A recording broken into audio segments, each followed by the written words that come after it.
Encik Amir menjual sebuah telefon berharga RM1,850. Okey, dan dia mengalami kerugian sebanyak RM250. Sekiranya beliau ingin memperoleh keuntungan sebanyak RM300 daripada telefon yang sama, berapakah harga jual telefon tersebut? Okey, dekat sini apa yang awak kena buat?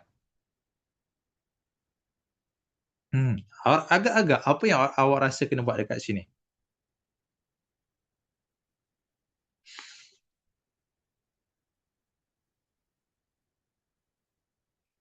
Apa yang awak kena buat dekat sini? Tambah, Tolak dahulu baru tambah. tolak. Okey, baca soalan betul-betul. Okey, dia kata Encik Amir tu dia nak jual telefon dia dengan harga RM1,850. Tapi dia mengalami rugi sebanyak 2,5, RM250. Jadi kalau beliau nak dapat keuntungan sebanyak RM300 daripada telefon yang sama, berapakah harga jual telefon tersebut? Okey. Jadi kena tambah, betul tak? Awak kena tambah berapa? Okey. Cuba kita tengok jawapan dia. Okey. Jawapan yang dibagi adalah 2,400 yang betul. Di mana kita perlu cari dulu harga kos sebuah telefon. Okey, harga jual tambah dengan rugi. Okey, 1,850 awak tambah lagi dengan 250 tadi. Sebab apa? Sebab kalau Encik Amir tu dia hanya jual dengan harga 1,850, dia tak akan dapat untung. Okey, dia nak dapat keuntungan, dia kena tambah lagi 250. Okey, jadi dia kata dia nak dapat lagi keuntungan sebanyak RM300. Ditambah lagi RM300 menjadikannya RM2,400. Jadi soalan yang ini awak tak perlu tolak, tak perlu bahagi, tak perlu darab, hanya tambah sahaja. Boleh faham semua?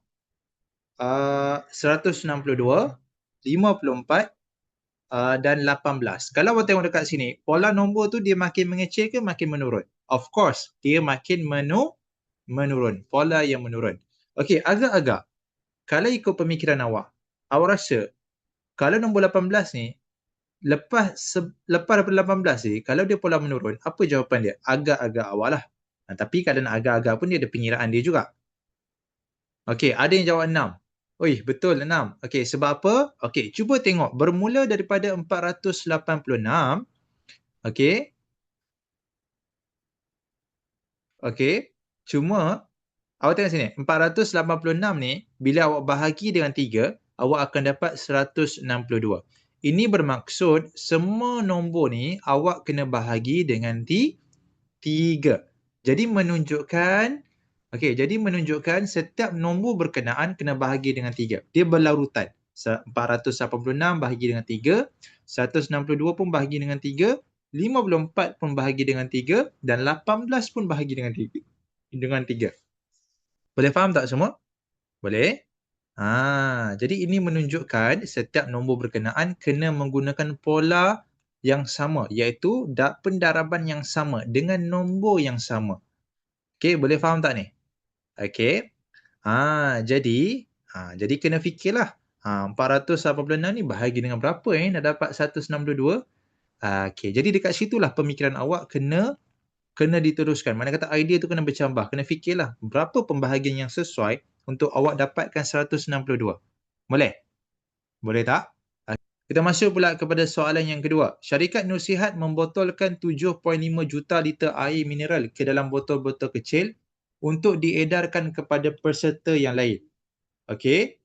Jadi, setiap botol tu dia mengandungi 0.375 liter air mineral. Jadi, berapakah jumlah botol yang diperlukan oleh syarikat tersebut? Okey, dekat sini apa yang kena buat? Okey, pertama sekali, apa yang saya boleh bagi tahu dekat awak, awak kena tukarkan dahulu. Okey, kena tukarkan dahulu 7.5 juta. Okey, 7.5 juta kepada nombor bulat. Okey, nombor bulat ada berapa? 7,500,000 kan? Panjanglah kan? 7 5, sekejap. Kosong ada 3, kosong ada 5. 2, 3. Okey, nampak tak? Nampak tak? Okey. Yang ni tukar dalam bentuk apa? Dalam bentuk liter. Okey. Kemudiannya, awak kena baca lagi. Isi padu. Okey, isi padu sebotol adalah 0.375. Okey, nampak tak? Okey, 0.375 liter air mineral. Jadi berapa jumlah botol yang diperlukan oleh syarikat tersebut? Maka nilai yang ni awak kena bahagi dengan yang ini. Nampak tak? Kena buat dalam bentuk bahagi. Okey, boleh. Bila awak bahagi berapa dapat? Berapa awak dapat? Jangan risau. Boleh je guna kalkulator mini awak nanti. Okey, saya cuba bahagi 7,500,000 bahagi dengan 0.375. Saya dapat jeng jeng jeng. Saya dapat 20 juta. Sorry. Ya Allah, tersalah tekan pula. 20 juta botol. Saya nak tekan yang D ni. Tapi tak apa. Okey, boleh faham tak semua? Saya tunjuk kepada awak. Okey, contoh saya buat macam ni. 150. Okey, 150 ni awak kena bahagi dahulu dengan 3 sebab 3 liter air itulah. Okey, jadi maka awak dapat berapa?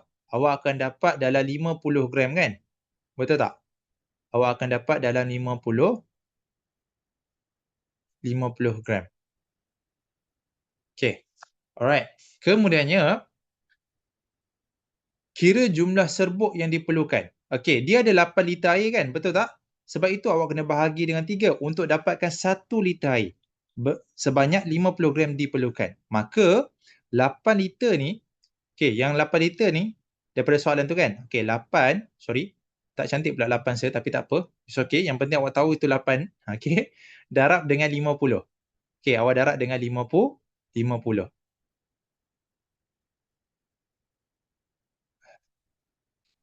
Okey, berapa awak darab dengan 50? 8 darab dengan 50, awak akan dapat 400 gram. Kan? Awak dapat 400 gram kan? Alright. Jadi, tukarkan 400 gram ni kepada unit. Bahagilah dengan 1000.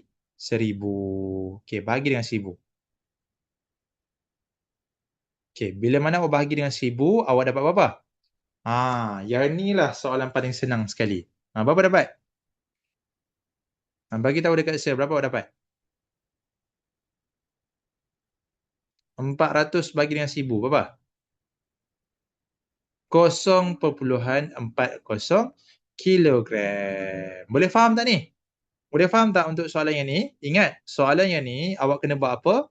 Awak kena tukarkan dahulu. Bukan tukar, makna kata kena bahagi dahulu. 150 bahagi dengan 3. Bahagi dengan 3.